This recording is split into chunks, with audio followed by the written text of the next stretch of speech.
फरमाते हैं कि मैं ना मजदूर लेने गया, बगदाद के चौक में मजदूर बैठे होते थे, तो मेरी उन मजदूरों में से ना एक नौजवान बच्चे पे नजर पड़ी। बड़ा कमजोर सा वजूद था, लेकिन चेहरे पर इबादत का निशान था। माथा बताता था कि नमाज का बड़ा ख्याल रखता है। मैं उसके करीब गया।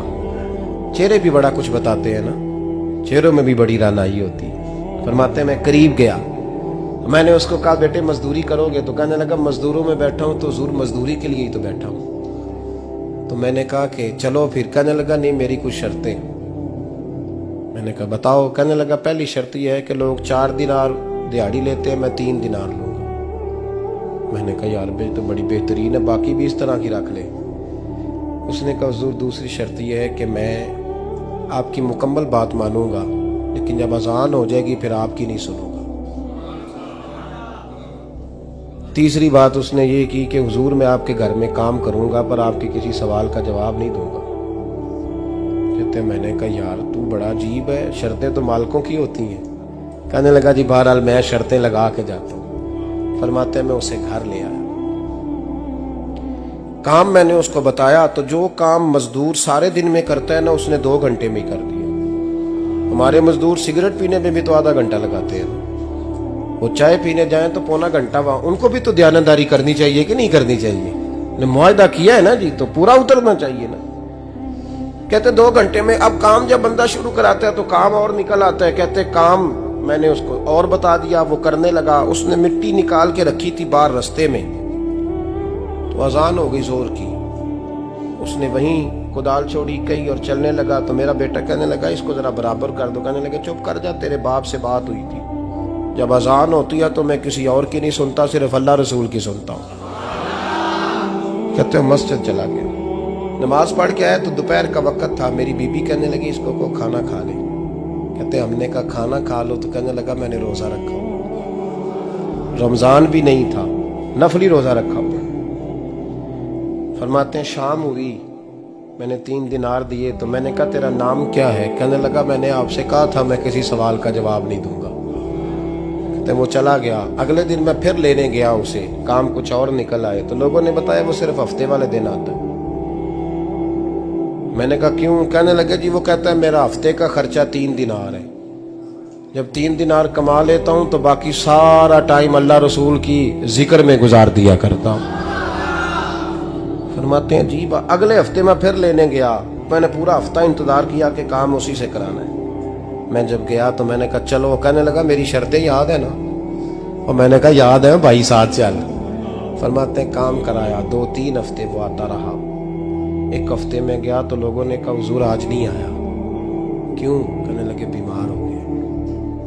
कहाँ घर है? कहने लगे बगदाद के कब्रिस्तान के पीछे जो कच्ची आबादी है उसमें रहता है। फरमाते मैं गया, दरवाजे पे दस्तक दी तो कहने लगा हुजूर आप हैं? दरवाजा खुला है, आ जाइए। फरमाते मैं अंदर गया तो मैंने कहा तुम्हें कैसे पता चला मैं आया हूँ? कहने लगा हुजूर अल्लाह वाले हो, आप नहीं आना था, वरना अमीर तो गरीबों का पता लेने कोई नहीं आते। कहते मैं करीब गया तो कहने लगा मैं आपका इंतजार कर रहा था, तेज बुखार है, तप रहा। जेब से कुछ पैसे निकाले, कहने लगा ये पैसे रखने। एक अंगूठी निकाली, कहने लगा हुजूर आज रात को मेरा इंतकाल हो जाएगा, इन पैसों का कफन खरीद के सुबह जनाजा पढ़ के मुझे दफन कर देना, और जब दफन करो तो ये अंगूठी लेके असर के बाद हारून रशीद के पास जाना। आप उसे कहना मैंने मिलना है, पर वो आपको टाइम नहीं देगा। आप उसको आवाज दीजिएगा कि तेरी एक अमानत है मेरे पास, फिर वो आपसे मिलेगा तो अंगूठी दे दे, फिर आप मेरी तरफ से फारिग हैं। हजरत फरमाने लगे तेरा नाम? और कहने लगा हुजूर वक्त थोड़ा है, आज रात मैंने जाना है, बड़ी लंबी माफी मांगनी है रब करीम से, अगर मुनासिब समझे तो मुझे अपने रब से तन्हाई कर दे। फरमाते हैं मैं आ गया, पर उसकी बातों ने मुझे सारी रात सोने नहीं दिया। फरमाते हैं सुबह बड़ी मुश्किल से सूरज निकला, मैं गया दरवाजे पे हाथ रखा तो दरवाजा खुला हुआ था। अंदर दाखिल हुआ तो खुशबुएं मेरा इस्तकबाल कर रही थी। जब चेहरे से कपड़ा हटाया तो उसका तो इंतकाल हो चुका। इंतकाल हो चुका है, ऐसे है जैसे किसी का दीदार करके सोया। कहते मैं तो 2 आदमी ले गया था जनाजे पे, पर पता नहीं दुनिया किधर किधर से आई, कहां कहां से। अखां जदों मीटियां जमाना मैनू रोवेगा, अपना ते अपना बेगाना मैनू रोवेगा। फरमाते हैं मैं तो 2 बंदे ले गया था, पर पता नहीं मखलूक कहां कहां से आई। जनाजा पड़ा, दफन किया। हारून रशीद के पास में असर के बाद गया, मैंने बुलाना चाहा पर बादशाह था, मेरी तरफ देखा ही नहीं। मैंने उसको कहा तेरी ये अमानत मेरे पास है। फरमाते हैं वो मुझे कोने पे ले गया, क्या बात है, कमरे में बुलाया, मैंने अंगूठी दी। हारून रशीद तो चीखे मारने लगा, कहने लगा अंगूठी वाला कहाँ है? मैंने कहा वो तो इंतकाल कर गया। कहने लगा मुझे कब्र पे ले चल। कहते मैं कब्र पे लाया तो वो लेट गया, तड़प के रोने लगा।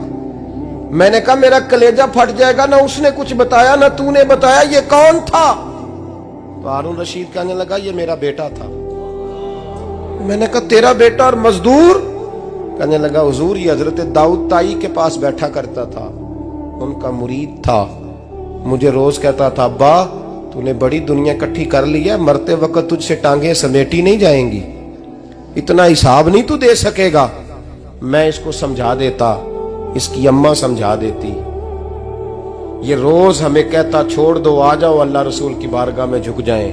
हम समझ। एक दिन ये चला गया, कहने लगा फिर तुम्हारा रास्ता और है और मेरा रास्ता और है। ये सोने की अंगूठी गलती से इसके पास रह गई, गलती से हीरे की अंगूठी चली गई। कहने लगा देखो मेरे बेटे ने आज वो भी वापस कर दी है। फिर तड़प के कहने लगा हारून रशीद था तो ये मेरा बेटा, पर मेरा मुर्शद निकला, मेरा पीर निकला। भाई जिंदगी तो बड़ी थोड़ी है ना। बाबा साहब ने कहा था उठ फरीदा सुते आ, और दाढ़ी आ गया पूर, अग्गा नेड़े आ गया, पिछा रह गया दूर।